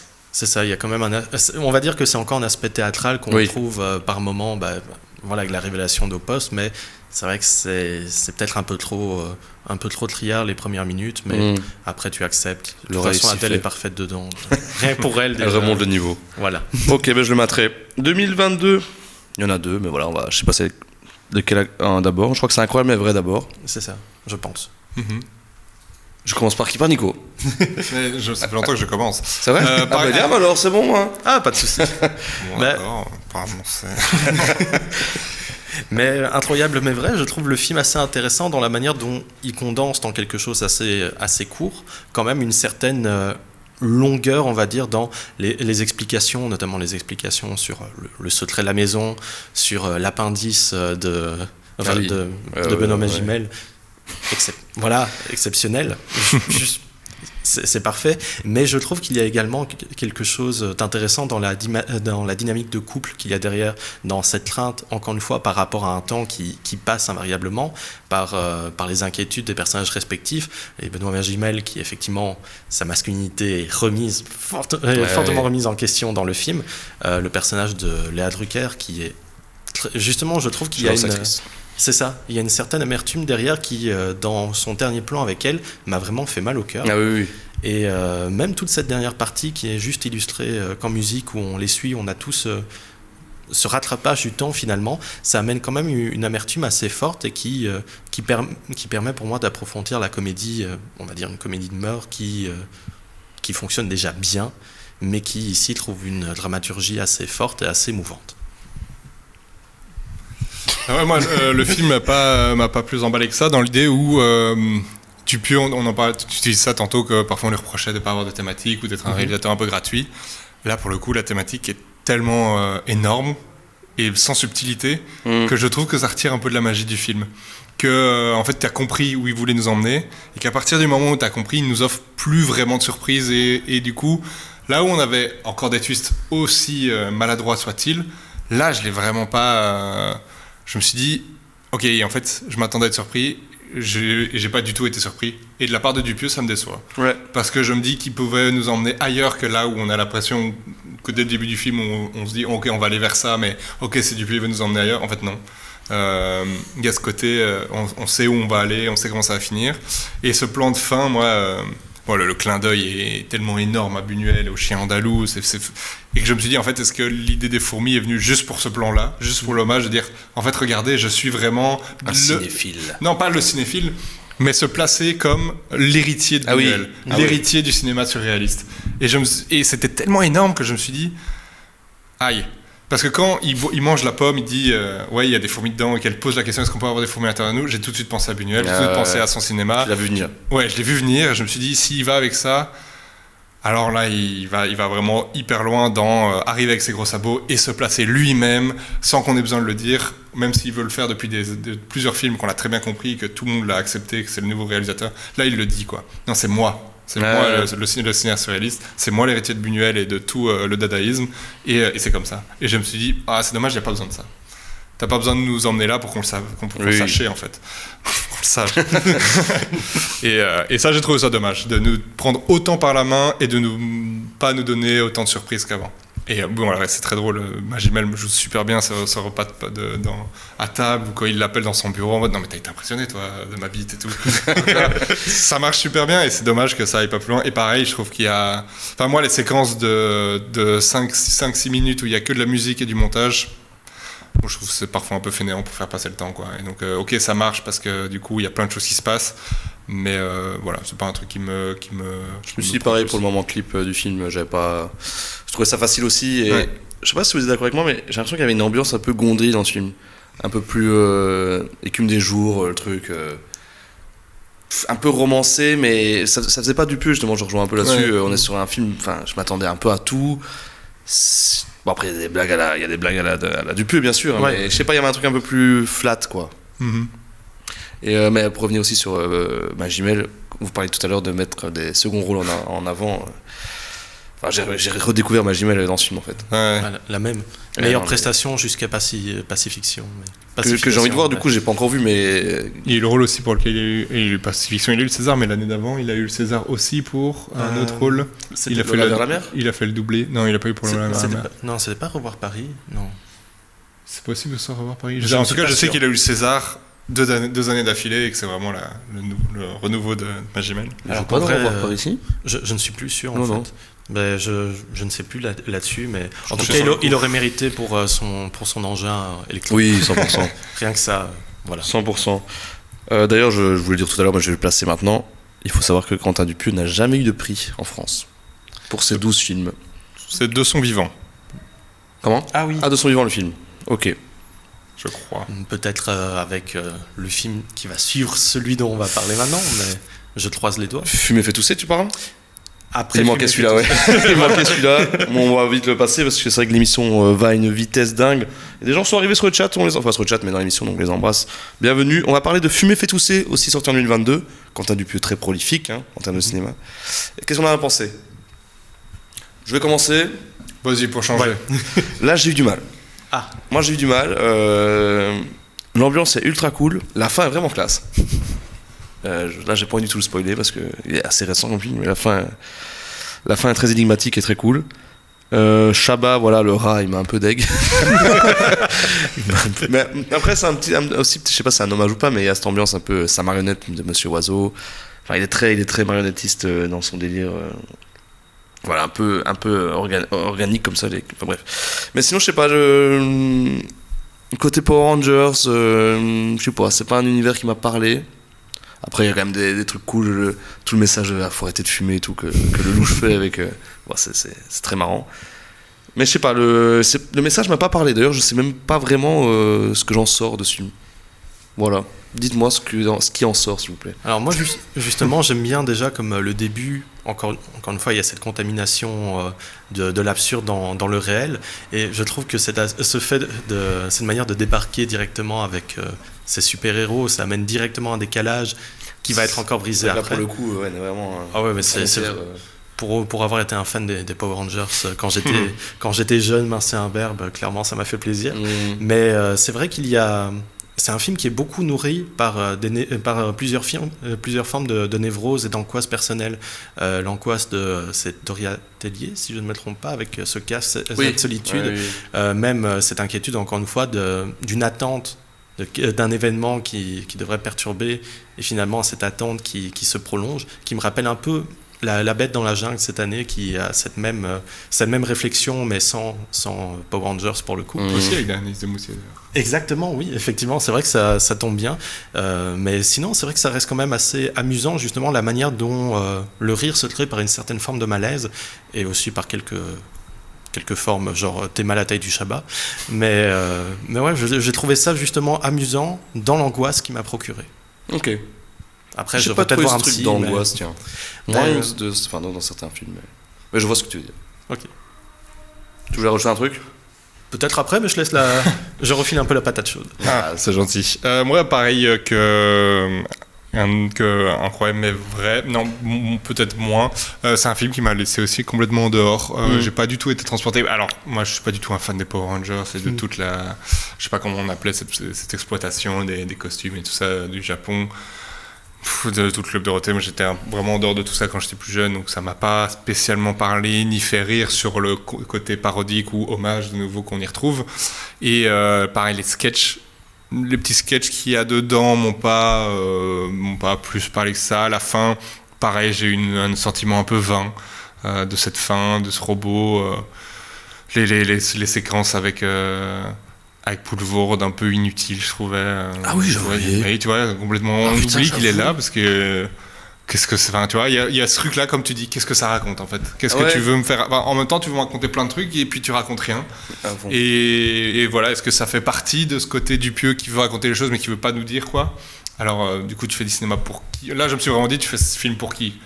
Pour toi, pour tes fans. C'est un kiff ou quoi? Ouais, c'est un kiff perso et en fait c'est vraiment les vraiment pro Dupieux qui vont défendre jusqu'au bout, quitte à ne pas se rendre compte que c'est pas un bon film. Ouais, il m'a laissé un peu vraiment sur le côté, quoi. Ouais, je comprends. Avec des séquences de nouveau, il y a certaines séquences qui marchent bien, genre Vincent Lacoste qui drague sans draguer la meuf et qui lui dit non, en fait je suis juste là pour donner du vin, casse-toi, et il est hyper frustré. Mais voilà, c'est perdu dans tout ce film. Moi, Zadie me fera toujours rire. Jean-Pascal Zadie est super drôle. Un génie du mal. Voilà. Gilles Lelouch fonctionne très bien également dans. Ah mais le casting fonctionne. Ah oui, je suis d'accord. Mais c'est vrai que Gilles Lelouch c'est très marrant. Mais ouais non mais voilà. Mais c'est vrai que Poulvord, j'en reviens pas que tu me l'aies ressorti, que je l'avais complètement oublié. Enfin, alors que c'est quand même important dans le film. Important. C'est celui qui ressort le plus, on va dire, et qui nous ramène à la narration logique, ce à quoi on doit s'attendre. Et finalement, de nouveau s'est perturbé également. Donc, je comprends la frustration là-dessus. Après, j'aurais bien voulu Benoît Poelvoorde plus longtemps en méchant du genre, mais voilà. Le grand méchant, quoi. Ceux qui arrivent maintenant sur le live doivent dire qu'on déteste Dupieux. On a dit beaucoup de bien au début. Quentin, on t'embrasse, tu es sur le chat. Fais-nous un petit cœur. Si Et bien sûr, 2023, il est sorti la semaine dernière, on est au plus frais. Yannick, on va en parler plus en détail dans 2 minutes, car d'abord, je vais vous demander quel est le film de Dupieux qui a le plus marché en salle. Bah, Yannick, du coup. Dans les 12. Sauf Yannick, pardon, parce que les chiffres sont pas encore finis. Sauf je dirais au poste. Au poste, par ici. Il me semble que j'avais vu que c'était ses meilleures entrées depuis Au Poste. J'hésitais entre Au Poste et Incroyable mais vrai, mais je partirais plus pour Au Poste aussi. Mais t'aurais dû faire la stratégie tantôt. Ah dire l'inverse. Je change ça, mais vrai. C'est Incroyable mais vrai, mais ce qui est flashback. Mais ce qui est fou, c'est que donc c'est plus d'entrées, 317 000 entrées. Mais ça reste que dalle, quoi. Ouais. Les ch'tis, pour remettre un peu dans le contexte pour les gens, les ch'tis, bienvenue chez Ch'tis, c'est 20 millions d'entrées. Oui, mais je pense qu'on se rend pas compte, mais un film qui dépasse le million, c'est excellent. Hein. Oui, et là, 300 000, on parle de Dupieux, j'ai l'impression que c'est un événement, les films de Dupieux. Pour moi, 300 000, je pense que c'est la moyenne des films français. Hein. On se rend pas compte qu'il y a très peu de films français qui dépassent le million en France. Hein. C'est exactement ce que je voulais dire, c'est que c'est la... Pardon, après je te laisse la parole. C'est que c'est la moyenne des films français, mais là on parle de Dupieux, j'ai l'impression que c'est des événements, les sorties de Dupieux. Et c'est devenu un réalisateur... un des réalisateurs les plus connus de France aujourd'hui, et on parle de 300 000 entrées. Après, c'est peut-être, voilà, c'est de niche, hein, je dis pas le contraire, mais voilà, tu allais dire un truc. Mais c'est vrai qu'effectivement, même s'il y a quand même du trop casting à chaque fois, et que bon, Dupieux est un peu plus reconnu d'un point de vue grand public, il y a quand même cet aspect, à mon avis, marketing aussi, où on a du mal, on peut avoir du mal à vendre certains des films. Un film Effet Toussé, par exemple, peut être un peu plus vendu en mode parodie, super-héroïque, etc. Mais ça reste pas l'objet marketing comme... je vais prendre le navet de l'année, mais Astérix par exemple, qui même comme ça, c'est génial. Qui a aussi le louche. Voilà, exactement. Et là aussi où j'ai trouvé le louche le seul bon point de vue. Non, personnellement. Non. Mais ce sera pour un autre débat. Ouais, ce sera pour un autre débat. Voilà. Mais là pour le coup, effectivement, c'est vrai que peut-être que ces concepts sont un peu vus comme trop absurdes pour le grand public, et c'est peut-être pour ça qu'un Yannick justement a mieux fonctionné, étant donné que la promesse peut toucher directement le spectateur un peu plus facilement que tu vas passer dans un trou de maison et rajeunir de quelques jours. Puis je crois pas que ce soit un cinéaste multigénérationnel. Je pense qu'il parle vraiment à une tranche d'âge 25, 40 ans. Ouais, 40 ans aussi. Ouais. Et encore. Mais au-delà de ça, les gens n'ont pas découvert Dupieux comme nous on l'a fait avec Rubber ou avec Steak. Et avant ça, pareil, ils n'ont pas ces références, donc ils n'ont pas grandi avec. Et je sais pas si les jeunes vont voir les marmots. Les marmots vont voir Dupieux pour Dupieux comme ils pourraient aller voir Astérix ou un truc comme ça, tu vois. J'ai pas l'impression. J'ai l'impression que c'est vraiment notre génération qui adore Dupieux. Et au-dessus, c'est déjà trop vieux, ils comprennent. Si, peut-être ils comprennent les codes, peut-être je fais des généralités, mais toi, ça leur parle déjà plus, et avant, ça leur parle pas. Parce que c'est un cinéma, comme tu dis, très niche, très particulier, quoi. Et d'ailleurs, en parlant de niche, c'est une transition ou pas ? Mon chien s'appelle Yannick. Bon, je tente un truc. Petite info, c'est partout sur les réseaux, mais Yannick est gratuit pour les gens qui s'appellent Yannick. C'est vrai. Ouais. Féminin ou masculin, et en Belgique aussi. Moi, je croyais que c'était qu'en France.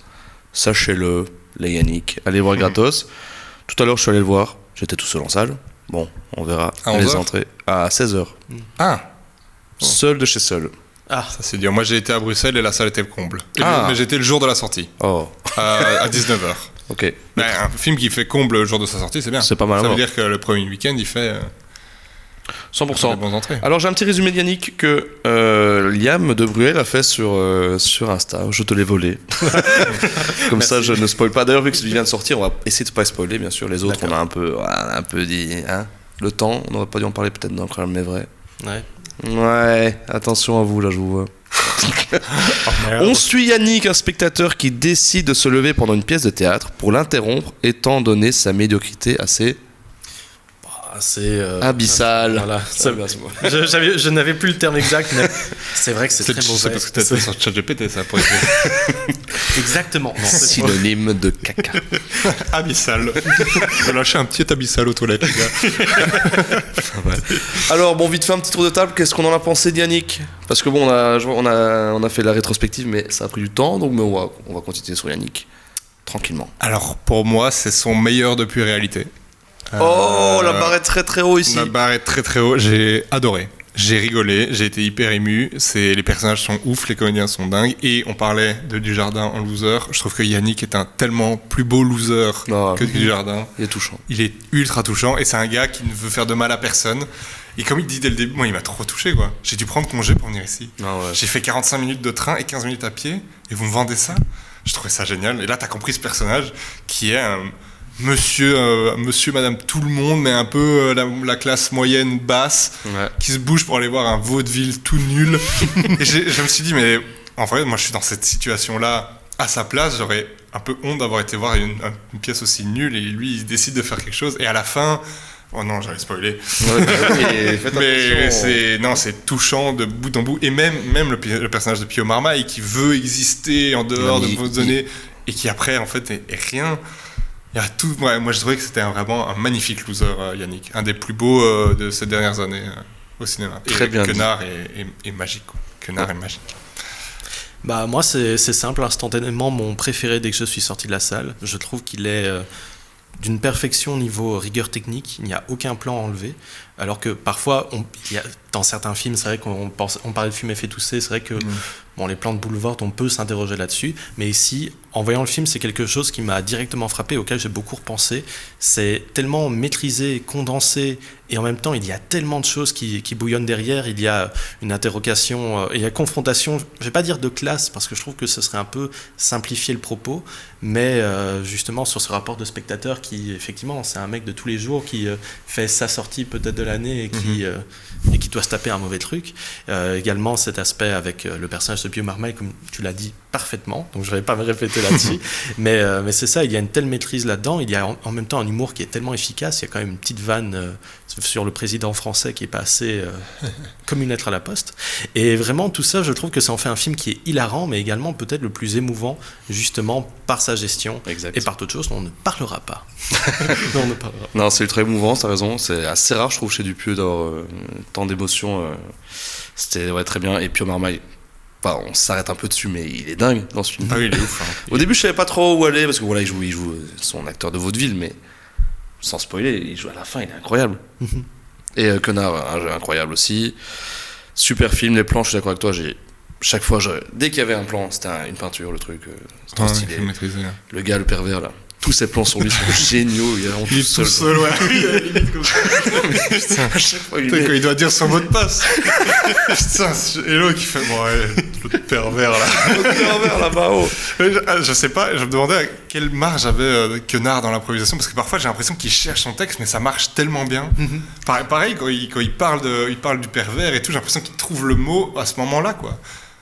Exactement, j'allais venir là-dessus. Quand il parle au couple à un moment, au couple devant, il fait à un moment, il dit attends, qu'est-ce que j'allais dire là? Oui. Je pense qu'il le dit vraiment en fait. Ouais. Mais on dirait vraiment un gars lambda qui dit attends, j'allais dire un truc. Comme moi je fais tout le temps dans cette émission d'ailleurs. Mais il le fait vraiment naturellement. Et je sais pas, comme tu dis, si c'est de l'impro ou pas. Mais je sais pas quel scénario ils avaient. Est-ce qu'ils avaient des dialogues? Est-ce qu'il avait juste pas tu parles avec des gens devant quoi? Et je me suis même demandé, parce que les réactions des comédiens, je me suis rarement dit que des figurants étaient aussi naturels. Je me suis même demandé si les figurants étaient au courant de ce qui allait se passer. Ouais. Parce que quand ils se lèvent, t'as des gens qui sont vraiment en mode, et t'as même des figurants qui sont en mode hyper gênés, ils ont envie de rire, ils savent pas. Les deux meufs, les deux potes. Ouais. Et je me suis vraiment dit, en fait, à mon avis, il a tourné ça avec des indications. Et personne n'est réellement au courant de ce qui va se passer, ce qui fait que la surprise est encore plus forte pour tout le monde. Peut-être pas pour les comédiens, parce qu'ils savent que ça allait être interrompu, mais pour les gens dans la salle, c'est tellement naturel. En mode Quenard va dire près de vous, va vous parler. Ouais, c'est ça. Et ciao. Il va se passer un truc, on filme Quenard, parce qu'il a ses lignes, et boum, il se lève, et là, t'as les gens. Ouais, j'ai trouvé ça hyper naturel. Parce que j'ai rarement eu une sensation d'autant de naturel de la part des figurants, qui sont généralement le point faible de certains films, parce qu'on voit qu'ils sont faux. Là, ils sont. Après, c'est des comédiens, mais il y a on le voit chez la personne plus âgée qui. Mais bon, il y a quand même un côté ultra vrai, quoi.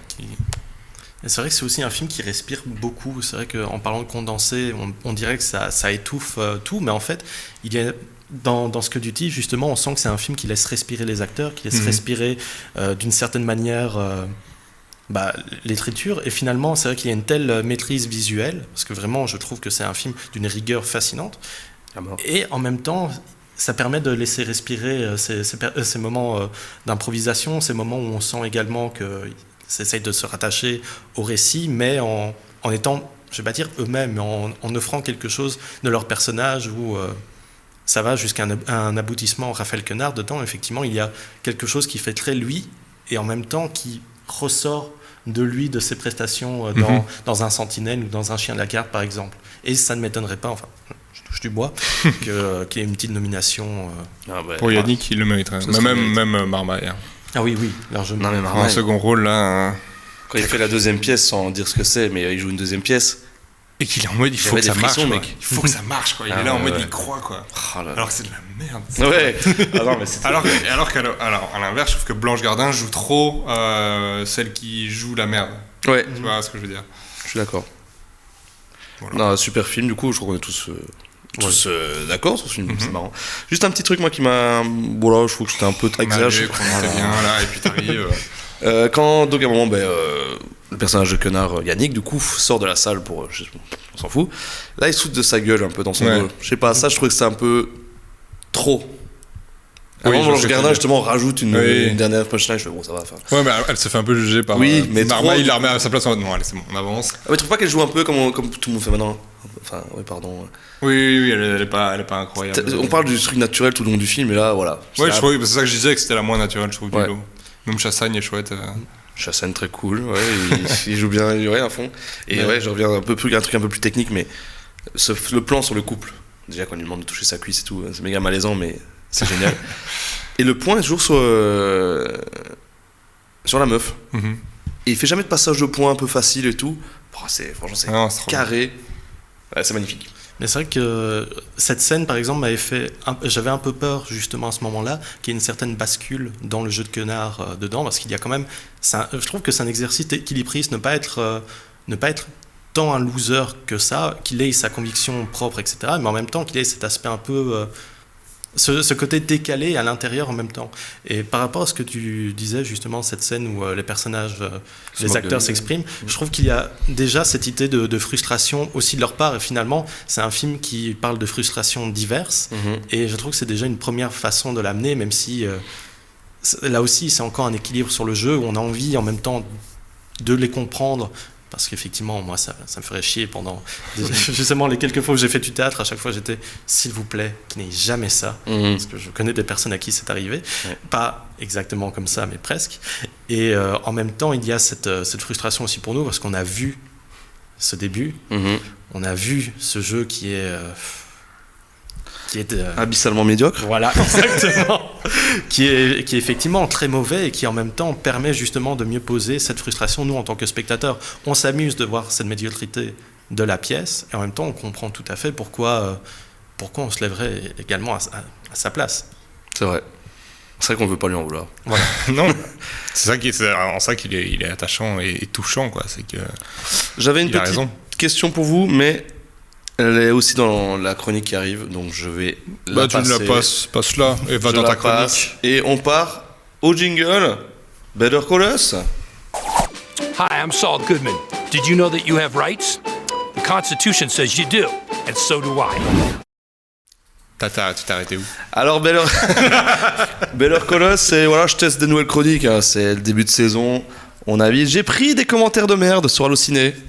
Et vous allez devoir défendre Monsieur Dupieux. Parce que on doit pas trouver de quel film il parle. Non, là c'est que Yannick. Ok. C'est que Yannick sur Allociné. J'en ai pris une dizaine. 10. 8. Et vous allez devoir défendre Quentin Dupieux comme vous pouvez, ou alors être d'accord avec cette personne. On doit faire un plaidoyer. Un plaidoyer. D'accord. Pour Monsieur Dupieux, vous êtes ses avocats. Toi qui adore les films de procès. Exact. C'est un hommage à ça. Alors Soel nous dit... Le paradoxe est que la situation du personnage face à cette pièce qui le déçoit est celle que j'ai vécue dans la salle de cinéma. Est-ce que c'est pas voulu de Dupieux tout ça? Je vous laisse en juger. Non, parce que déjà sur la pièce que lui va voir est une pièce volontairement médiocre et mal jouée, qui est un vaudeville vu et revu. Et là, le film nous offre complètement autre chose. C'est absolument pas du vaudeville, c'est très bien joué et il nous offre une réflexion sur notre rapport justement à l'art, à ce que les artistes ressentent aussi sur scène et la supériorité qu'ils peuvent avoir sur une certaine classe et sur l'idée que l'art serait réservé à une certaine classe sociale. Du coup, elle peut pas avoir ressenti la même chose vu qu'elle ne regarde pas un vaudeville interprété par des gens désabusés sur scène, quoi. Je ne pourrais qu'approuver ce que mon camarade a dit. Effectivement, je suis dans l'impro, hein. J'ai des mots qui ne devaient pas du tout se trouver là, mais qui se sont trouvés là. Oh, c'est dans les capsules le nombre de fois où je place des mots qui ne devraient pas arriver. Voilà. Tant que la capsule n'est pas d'une médiocrité abyssale, mais effectivement, je suis tout à fait d'accord là-dessus. Impossible de ressentir ça, et même au pire, justement, ça permet de s'interroger nous-mêmes sur notre place de spectateur et de dire qu'on peut se confronter à une œuvre qu'on n'apprécie pas.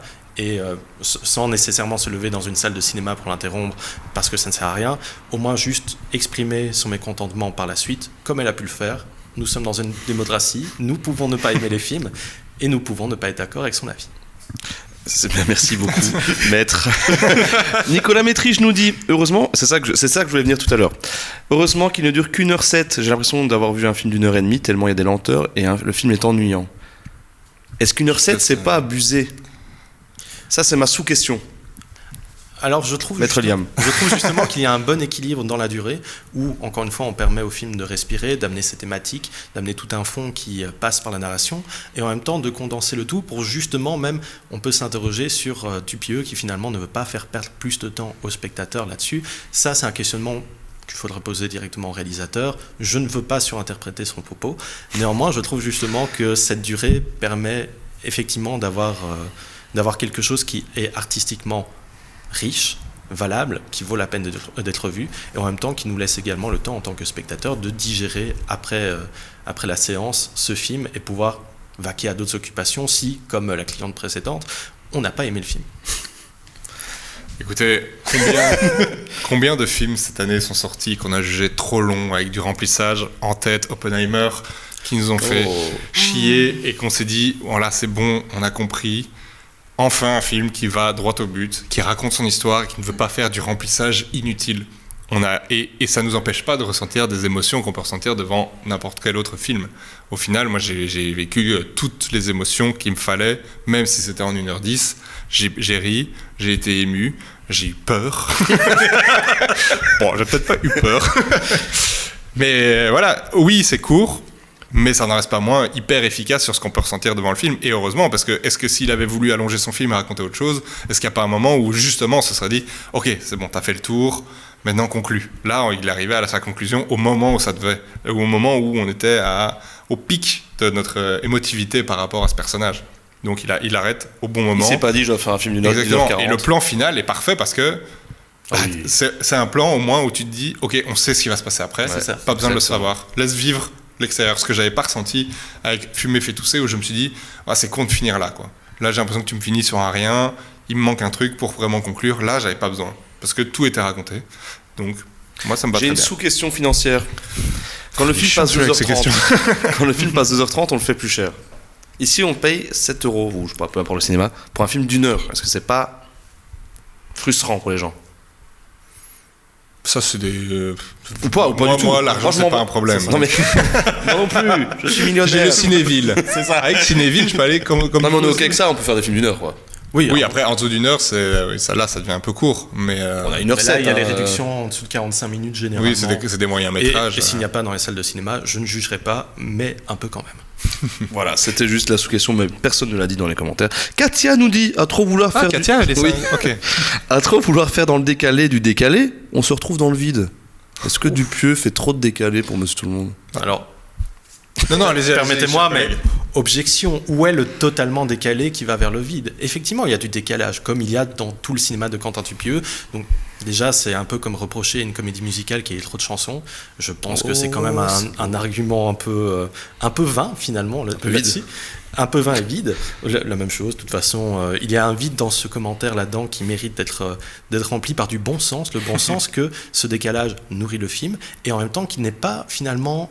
qu'il y a quand même une proximité du quotidien dans ce décalage qui est peut-être un peu plus appuyé que dans d'autres films. C'est vrai j'en parlais avec Fumer fait tousser, mais il y a plus de chances qu'on se lève durant une pièce de théâtre que de voir des Power Rangers se battre contre les airs géants, sauf qu'on habite en premier, mais ça, c'est autre chose. Mais pour le coup, je trouve qu'effectivement, c'est assez injuste ce genre de commentaire, parce qu'effectivement, le cinéma de Dupieux passe par du décalage, donc il faut l'assumer, et si c'est votre premier film de Quentin Dupieux, j'en suis sincèrement désolé, c'est le Mais moins décalé en plus. C'est ce que j'allais dire, Ouais. c'est complètement injustifié parce que s'il y a bien un film de Dupieux qui est sorti ces années qui n'est pas décalé, c'est bien Yannick. C'est une situation qui pourrait totalement arriver Oui. de manière complètement concrète. Oui. Et une prise d'otage comme ça, c'est pas du tout décalé. C'est la situation après, le fait qu'il y ait de l'humour, que ce personnage. Et je pense effectivement que il y a que Yannick a fait parler, qu'il y a Romain Quenard qui attire du monde, etc. Et qu'il y a beaucoup de gens qui ont peut-être découvert Dupieux, qui a fait un tout petit truc un peu pas comme d'habitude pour ces personnes qui ont l'habitude d'aller C'est voir ça. Catherine Deneuve au cinéma et qui Oh du coup là sont là. là, ah non, je suis trop décalé pour moi, j'aime pas ça, donc c'est pas bien. Bah non, faut aller un petit peu voir autre chose et se dire que va voir Wrong Cops et tu verras c'est quoi du décalé. Et... À fond. C'est ça. Je rajouterais même que justement, il y a quand même, on parle un peu du décalé ici, mais qu'effectivement, il y a quand même une gravité qui reste tout au long du film parce qu'on est quand même face à une prise d'otage. Jamais le film ne diminue ça. On a quand même une gravité dramaturgique derrière qui, pour moi, nourrit justement toute la narration. Mhm. Voilà, dire qu'on est dans du décalé qui va vers le vide, alors même qu'on est face à quelque chose qui a quand même une certaine tension tout du long, tension qui fonctionne par sa courte durée en plus. Voilà, je trouve que ce commentaire est plus vide de sens que le film. Tu nous entends, Katia? Avec ton commentaire là. Prends ça, Katia, qu'est-ce que tu répondre maintenant? Ça, elle va nous laisser un commentaire sur Spotify. Ce truc est vraiment trop Ce décalé. podcast Ce est podcast décalé. est vraiment décalé. Katia parle comme ça. Ah. Vilger nous dit est-ce qu'il a sûrement dû toucher des subventions d'un comité qui n'a pas osé lui refuser l'avance de ses recettes? Ah oui, ça c'est sûr. Oh. Bah non, ça c'est certain. Ah, il a raison. Là, c'est une Je parle au scénariste ici. Ouais, non, attends, c'est une grande machination. Dupieux a besoin d'argent. Il faut mettre de l'argent dans ces films-là. On sait que c'est les films de Dupieux qui marchent en plus. Mais on va ouais. mettre plein d'argent dedans, quoi. Oui, ça c'est vrai. Mais je crois que le sous-question, après je te laisse parler, c'est aussi est-ce que, vu que c'est un grand réal, on lui donne pas tout le temps carte blanche? Liam? Je ne dirais pas ça, je pense juste qu'il y a une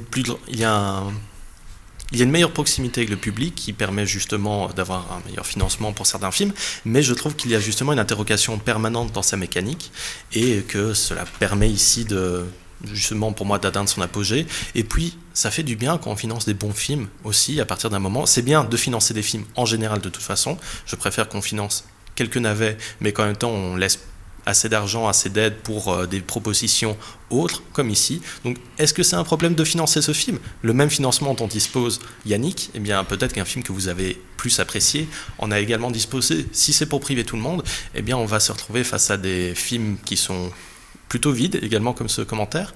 Et clairement, le paysage francophone serait assez triste et plus proche du cliché dans lequel on l'enferme actuellement et qui est tout à fait incorrect. Eh bien, merci maître. Moi, j'allais dire, et puis de toute façon, Quentin Dupieux a fait ses preuves pour savoir qu'il sait faire des films avec l'argent qu'on lui donne. Et je préfère évidemment qu'on donne de l'argent à des films comme Dupieux, qui à mon avis n'a pas eu un budget énorme, les subventions, je voudrais bien voir les chiffres, plutôt que de mettre. On dirait rien. Bon, j'aimerais voir les chiffres et les preuves. Parce que les témoins qui ont la mémoire qui flanche, je connais. Non, mais de mettre 65 millions dans Astérix où tu vois pas où est passé l'argent, par exemple, à part Exactement. dans le cachet des comédiens. Là, au moins, on voit où est passé l'argent. Quenard a touché 6 millions, voilà, je tiens à vous le dire. C'est faux. Disons Je que là, disais- effectivement, il y a une forme de décalage dans Astérix qui est plutôt un décalage d'argent, même un détournement, mais ça, ce sera pour Oh autre chose. là là, ça dénonce. Diego dans l'Assemblée nous demande est-ce que Yannick est surcoté? C'est hors tribunal, hein, vite fait. Non. Non, je déteste le terme surcoté. Ah, pourquoi? Je trouve que généralement on essaie de... Ça part un peu dans un certain vide également, le vide qu'on reprochait, parce que finalement surcoté par rapport à quoi? Il est plutôt apprécié par le public, mais est-ce que c'est un bon facteur aussi? Parce que comme le prouvent les commentaires hallucinés ici, il y a beaucoup de détracteurs également, donc il faut voir l'équilibre dessus.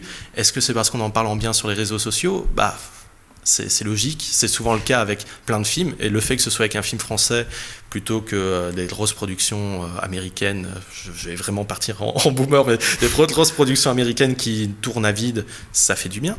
Donc voilà, je pense qu'en même temps, il vaut mieux donner l'intérêt à ce genre de film, même si on ne l'apprécie pas, plutôt que pour des titres qui ne le méritent pas. J'espère, Diego, que je t'ai donné une bonne réponse. Et si jamais ça ne te satisfait pas, j'en suis désolé. Son Mais va Twitter, voir- c'est Réel Monsieur Popcorn. Allez-y. Tu balancé. pas les bloquer. L'adresse. Il habite rue des Cocotiers. Mais comment tu sais? Rue des Cocotiers à Charleroi, c'est bien connu. Brigitte Elka nous dit une escroquerie et le sommet, Nick en a parlé tout à l'heure plus ou moins, c'est qu'il n'y a pas de fin. Alors là. En même temps, Brigitte. Ouais, Brigitte. Voilà, Brigitte. Est-ce que c'est parce qu'on s'est moqué de toi, Brigitte? Est-ce qu'il n'y a pas de ça? Mais je vais peut-être surenchérir là-dessus, parce qu'effectivement, sur ce que tu disais par rapport à la fin, je trouve effectivement que c'est parfait. Et c'est pour ça aussi qu'il n'y a pas un plan en trop, mais également pas un plan en moins. À quoi aurait servi de montrer plus? Spoil, hein. Ouais. Voilà. No spoil, mais à quoi ça aurait servi de montrer plus? Justement, je trouve que ça renforce l'émotion et même, si je puis me permettre, sans trop spoiler, une certaine cruauté du film et qui sert le propos finalement du long métrage. Donc, voilà, à partir d'un moment, il faut se décider ce qui est une bonne fin, ce qui est une mauvaise fin. Moi, j'aime bien les films qui se terminent au bon moment et qui ne font pas durer 3 heures de plus alors que ça va, on a compris. Oui. C'est pas un deuxième film dans le film, quoi. C'est ça. Voilà. Qu'entends-tu par queue de poisson? Qu'est-ce que ça veut dire de finir en queue de poisson? D'ailleurs, reproche au film une queue de poisson. Qu'en pensez-vous? Je ne sais pas. C'est vrai, qu'est-ce qu'il a voulu dire par là? Queue de poisson. Je n'ai pas suivi la critique là-dessus, mais... Peut-être que ça prend un switch direct. Ouais, ou que c'est inégal, je sais pas. Ouais, peut-être que parce que Raphaël Quénard parlait sur un mauvais ton. Mais ça... Ah, peut-être. Oh là là. Je l'assume moyen. Je comprends. Elle est pas assumable. Dis-nous si t'as compris. On va la couper d'ailleurs. Dis-nous comment t'as compris cette critique du Gdaye. Si tu n'as pas compris comme nous, nous allons passer à autre chose. Nous avons un commentaire de. Alors le prénom, il n'y a pas de prénom, c'est un pseudo. CXSSXBXN. Ah oui, c'est Valérie ça. Des cocotiers. Apparemment, la sécurité du théâtre était absente. What the fuck? Oh, ce genre d'argument. Non mais attends, il peut pas y avoir des sabres laser, je suis désolé. Superman il vole, c'est n'importe quoi. What the fuck quoi, attends, on est où là? Chers camarades, voulez-vous vas-y, commencer moi je ne réponds pas à ça. Alors c'est justement quelque chose qui m'énerve énormément dans beaucoup de films, c'est le fait qu'on décortique plusieurs films sur des points comme ça en essayant de sortir un petit peu en essayant de centrer dans un propre réel, alors que, bon, déjà, des théâtres où il n'y a pas de garde de sécurité, bizarrement, j'en ai vu plus souvent que des gardes de sécurité. Même si c'est un peu décalé, il n'y a jamais de garde de sécurité. Et même, pourquoi? Est-ce que c'est vraiment un problème du film? Je pense justement qu'il y a moyen de passer outre et d'arrêter de se fixer sur une manière, encore une fois, de décortiquer la narration et dire « Ah oui, mais normalement, dans la réalité, ça se passe comme ça et ça ne convient pas à mon prisme. » Bah non, voilà, il n'y a pas de garde de sécurité, sinon il n'y aurait pas de film. Qu'est-ce que tu veux? Oui. Tu veux des gardes de sécurité? Voilà, je pourrais faire un commentaire politique que je vais éviter de faire. Donc on va plutôt blaguer sur le fait que ça va, c'est une pièce de théâtre. Je pense justement que les gardes de sécurité seraient pour laisser les spectateurs enfermés pour subir ce navet. Voilà, maître. Nico, tu voulais pas... maître, non, je ne voulais pas... Il n'y a pas grand-chose à rajouter. D'ailleurs, ce prochain message est pour toi, Nico. Norman nous dit: Quentin Dupieux serait-il le réalisateur d'un seul bon film? Le Dain. Oui. Tout est résumé. Le Dain, oui, le meilleur film. Meilleur chocolat aussi. Même. D'accord avec ça, Liam? Meilleur film de Dupieux? Le Dain? Pas vraiment, mais je peux comprendre. Mais en même temps, peut-être qu'il faut se demander si Norman a fait une bonne vidéo sur YouTube. Mais ça, c'est un autre débat qu'il aurait évité. C'est lui, c'est ce Norman-là. On l'embrasse. Il est en prison. C'est faux. Avant-dernier message. Pour répondre à ça, un truc intéressant que j'avais entendu, ça n'a rien à voir. Moi, ça peut avoir. C'est Bruno Dumont qui disait dans une interview qu'il avait arrêté d'aimer des réalisateurs, mais qu'il aimait des films. Parce que si tu aimes trop un réalisateur, tu perds ton esprit critique sur les films. Je reviens à Tarantino. Mais il y a un peu ça avec Dupieux. On a eu ça avec Nolan aussi, là, l'émission dernière. Et on a eu ça avec Nolan. Ouais. Et il y a un peu ça avec Dupieux que certains défendront bec et ongle parce que c'est Dupieux, mais vont pas juger le film sur ce qu'il est comme objet filmique. Et exact. C'est ça que moi j'ai un peu du mal avec certains films de Dupieux, notamment Le Dain, qui sont moins bons parce qu'en tant qu'objet filmique, c'est pas bon. Moi, je ne crois absolument pas à ça. D'ailleurs, si vous dites du mal de J.J. Abrams, je comprendrai tout à fait. Je ne viendrai pas brûler votre maison et faire des choses tout à fait. Je suis dans ta team, je crois, là-dessus. T'adores tout J'adore J.J. Lost. Ah ouais. Est-ce qu'à la fin, c'est le chien qui rêve? Oh, il n'y a pas de fumée noire qui tue des gens dans la vraie vie. alors que si, la fumée tue, mais fumée fait tousser. Allez. Bertrand nous dit: très déçu malgré le battage médiatique, on en parlait tout à l'heure. Est-ce qu'il n'y a pas eu trop de bref? Monsieur Quenard qui en... Il est bien Monsieur Quenard. Mais il est poli, bien, Monsieur Quenard qui en fait des tonnes et devient fatigant au bout de quelques instants. Oh là là. Je suis fatigué. Je suis là de ces commentaires. Non, mais... Après, toute ta vie est subjectif. Après, voilà, s'il trouve qu'il en fait des tonnes, mais après, là, pour le coup, il n'en fait pas des tonnes. Ben, il est vraiment hyper juste, hyper touchant et... il en fait des tonnes dans Sentinelle, peut-être. Dans Sentinelle, voilà. 100%. Mais dans... voilà.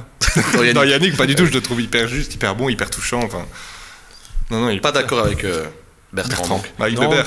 pas d'accord du tout. Encore une fois, je trouve qu'il y a un certain équilibre assez fragile dans son jeu qui fonctionne bien. Mais bon, après, tout avis se vaut, même ceux qui ne valent rien. Oh là là, ça prend pas de risque. Ça envoie des petits couteaux dans le dos de Bertrand, là. Et des cocotiers. Désolé, Bertrand. Ah mon Bébert. Et dernier pas commentaire, messieurs, de Paul Gatt. Nul. Voilà. Commentaire de Paul Gatt. Tiens, je le vois trop dans la salle.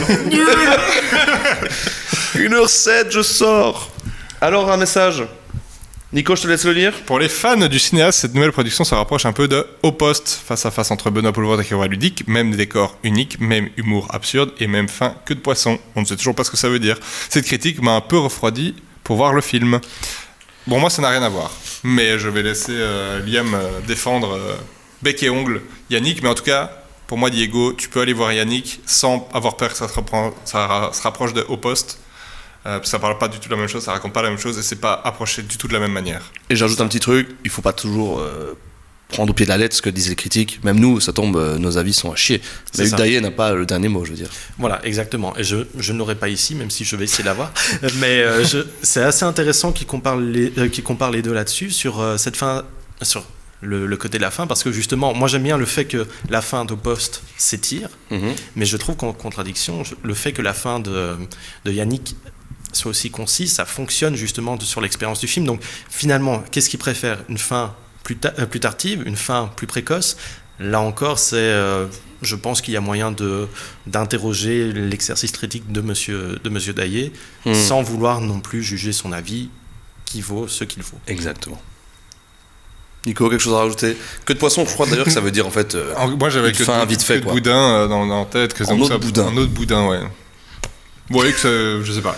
Mais en tout cas, non, les deux sont pas le même parce que du coup, effectivement, Au Poste, là où la fin m'avait déçu parce que ça partait dans quelque chose complètement différent, tout le film voulait nous raconter par rapport à ça, que moi je trouvais que ça allait beaucoup trop loin. Là, en deux plans, un plan sur Quenard, un plan sur ce qui se passe, sans vouloir le dire. Hashtag no spoiler. Hashtag no spoiler. La fin est tout aussi efficace, tout aussi touchante. Et ouais, et encore une fois, c'est pas du tout les mêmes films qui ne parlent pas de la même chose et qui racontent pas la même chose. Donc vas-y, si t'aimes vraiment Dupieux et que t'as pas aimé Au Poste, va voir Yannick, c'est beaucoup beaucoup mieux. Et si je peux me permettre, justement, la fin d'Au Poste, ce que je trouve intéressant, comme je le disais, c'est que ça amène un cycle finalement en permanence, alors qu'ici, justement, cette fin, ce qui est parfait, c'est qu'elle conclut. Donc, conclusion en queue de poisson, voilà, à partir d'un moment, un film doit se terminer. Donc, encore une fois, je ne comprends pas, surtout la comparaison, mais tout avis se vaut. Je suis constructif et positif. Twitter. Mais voilà, je crois que tout le plateau vous conseille d'avoir Yannick. Est-ce que Chris nous conseille d'aller voir Yannick ? J'ai pas vu, mais ça a l'air. Ah, Chris va aller voir Yannick. On a donné envie à Chris d'aller voir Yannick. Voilà, pour ceux qui ont peur des films de Dupieux, pour moi c'est un peu à part. Voilà, Ouais. pour si je peux conclure là-dessus. Je pense qu'il n'y a pas les... Comment on appelle Les ça codes. les codes ou le pastiche de Dupieux qu'on peut retrouver ailleurs, qui peut être parfois énervant. Là, on peut aller le voir le film sans savoir même que c'est un Dupieux, je pense. 100%. Tu pourrais vraiment le voir en disant « Ok, c'est pas un Dupieux » et ça marchera tout autant. Et d'ailleurs, je me demande si les critiques ne seraient pas même peut-être différentes si c'est un autre réalisateur qui aurait fait ce film. Exact. Ouais. On parle souvent de ça, de se dire « Tiens, si c'était un autre réal, comment est-ce qu'on l'aurait perçu ?» Par exemple, Nolan. On pourrait faire une émission spéciale là-dessus, parce que Ok. c'est vrai qu'on revient souvent là-dessus, c'est pas mal, c'est un bon sujet. Un dernier mot pour clôturer cette émission. En Il tout faut cas, voir Fanny Yannick. dit que ça donne envie de voir le film, tous nos avis. Eh ben, fonce, Fanny. Foncez, Et allez voir des dis-nous films. à la prochaine émission Allez ce que voir tu en des as pensé. films. Tu verras, ce n'est pas surcoté. Sous-côté peut-être. Tu n'aimes pas ce terme-là non plus, du coup. Moi, j'adore ce côté. Sous-côté. Par contre, j'adore Goldé et Masterclass. Et sous-colline, tu aimes bien Sous colline, j'adore. Sous-colline, on a la ref. Vite fait, mais disons que je dirais plutôt banger par rapport à ce film pour décaler vers... C'est Vers la Gold. Masterclass. C'est Goldé. Eh bien, merci à tous et à toutes d'avoir suivi cette émission. On se retrouve dans 2 semaines, le 5 octobre pour la prochaine.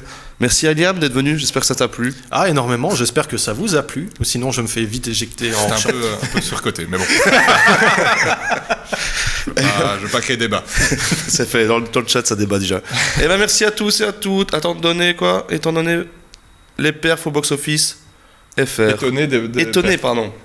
Non. Non, parce que Dupieux commence à être un réal de plus en plus connu, de plus en Et plus que- mainstream, et du coup, ses films fonctionnent, ça m'étonne pas. Et Quenard devient... Et Quenard et Pio Marmaille aussi. Et Blanche Ouais. Gardin. En fait, le Oui, casting le après, casting c'est est lié dingue. à- Le casting est dingue, ils jouent tous bien, donc Ça se tient. C'est que du mainstream qui arrive, quoi. Donc, à mon avis, son Dali, là, il va bien passer. Son Dalida. Il fait un film sur Dalida. Je vous avais dit. C'est Jonathan Cohen qui joue Dalida. Oh, c'est beau. Eh bien, merci à tous et à toutes. On se dit le 5 octobre. Ciao, ciao. Merci Chris à la régie. Merci Chris, merci le chat. Merci.